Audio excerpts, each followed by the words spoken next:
Hey, welcome back to Stories with Dave. Thought I'd read an oldie but a goodie today. This one takes me back, man. Um, and if there's any story that kind of tells the story of my experience with the publishing industry, um, it's this one. I wrote this in. We had just moved to Manassas, so it was 2004 or so, 2003, 2004. I imagine I'm a big Cormac McCarthy fan, probably like everyone else in the world. And I wanted to write something that was like a tribute to Cormac. I wanted to try to imagine what sort of thing that he would set on the border today if he were writing about the border today. And truth be told, I had no idea at the time about No Country for Old Men. Um, and the beginning of this is actually very much not in verbiage, but just in the setting.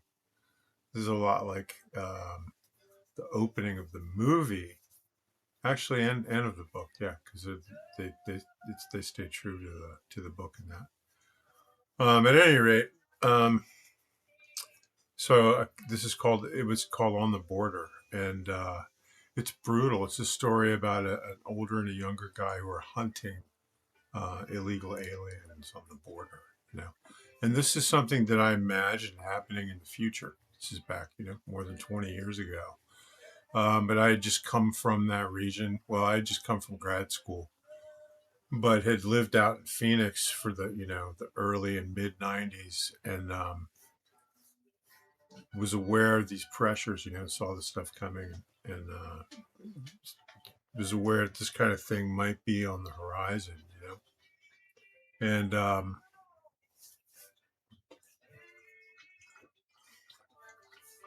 excuse me, my geriatric dog has come in to drink, and that means she's probably going to stand here and throw mixed messages at me for a little while, and I may have to pause this, and it'll break it up and make it weird. Um, it is what it is. Who am I kidding? No one's probably ever going to watch this video anyway. So anyway, um, when I first submitted this, I submitted this out. I forget who it was to. It was um, and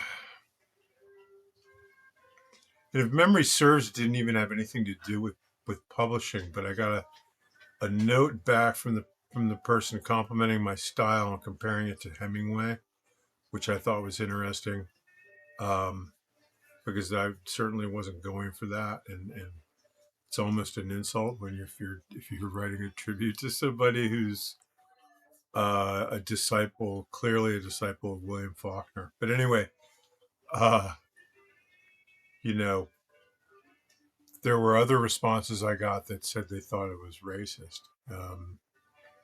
And it wasn't my first brush with political correctness.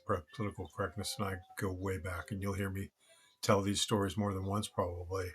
Um, I first really became aware of it in '90 when I was with Habitat for Humanity, and I volunteered to be the editor of our class newsletter, which is don't volunteer for shit, boys and girls. It never ends well.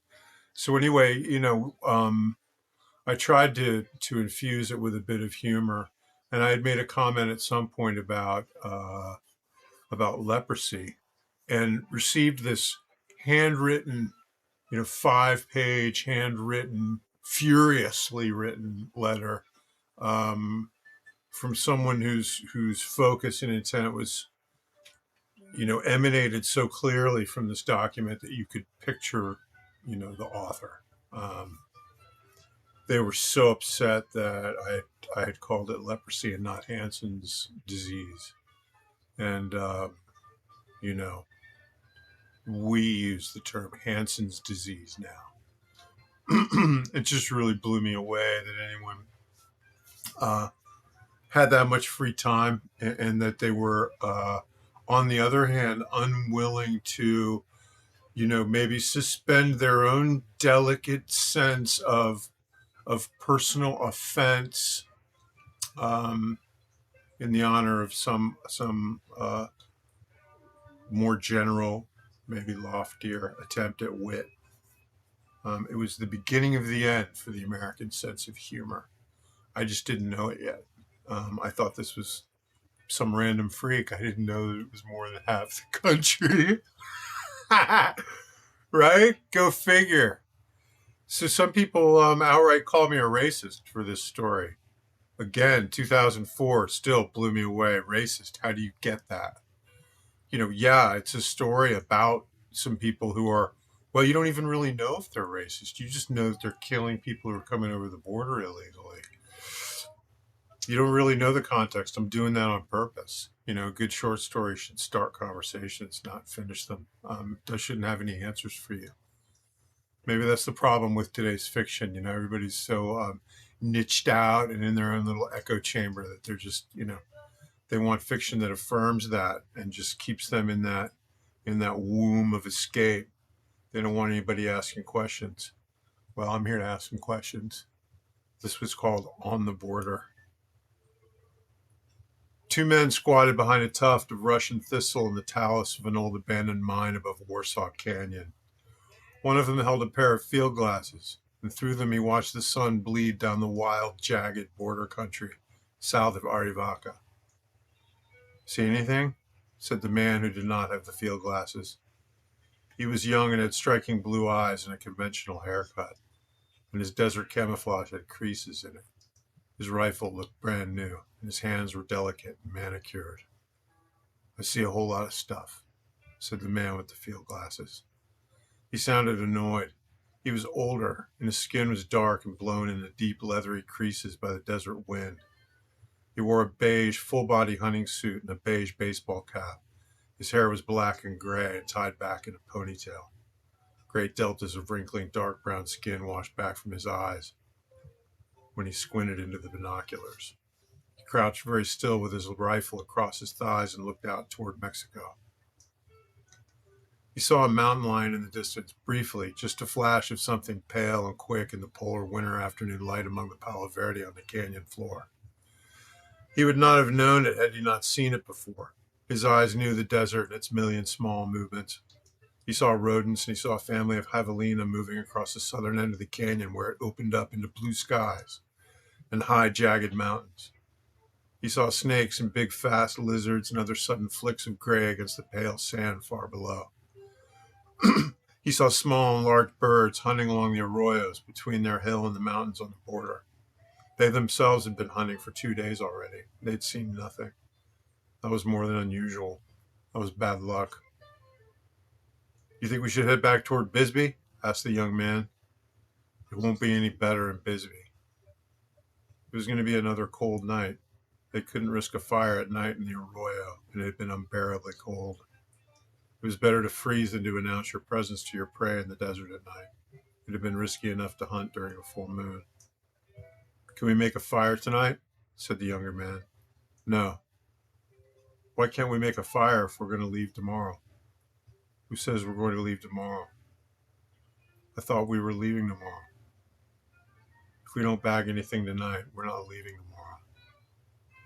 The older man was not the younger man's father, but he had taught the young man how to survive and how to aim a rifle, and so had become the father the young man never really wanted. He spoke calmly but firmly to the young man. He did not take his eyes away from the field glasses when he spoke. He was trying to adjust his sight to the shadows of evening lengthening across the desert. Shadows can play tricks with you at a distance through a scope with your field glasses. But the evening was the best time of all. Just like fishing, they moved in the evening. I'm hungry. You sound like a baby. That time, the older man lowered the field glasses and looked the young man in the eyes. I'm starting to regret bringing you out here.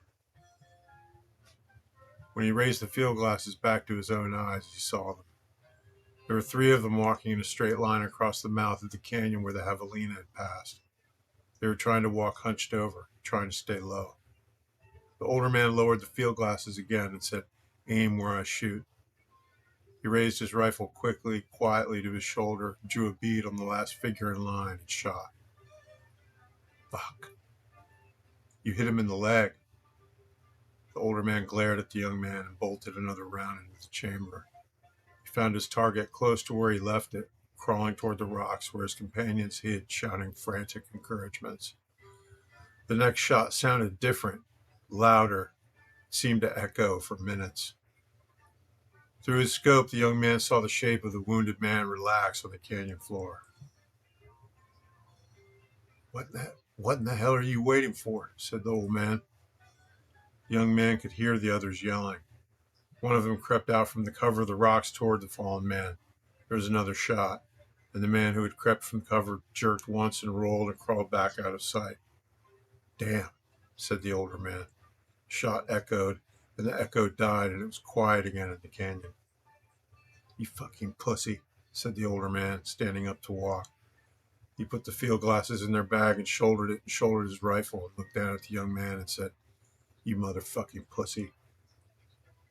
The older man walked down the slope from their perch into the deep shadow of the canyon, the younger man trailing him with his head lowered.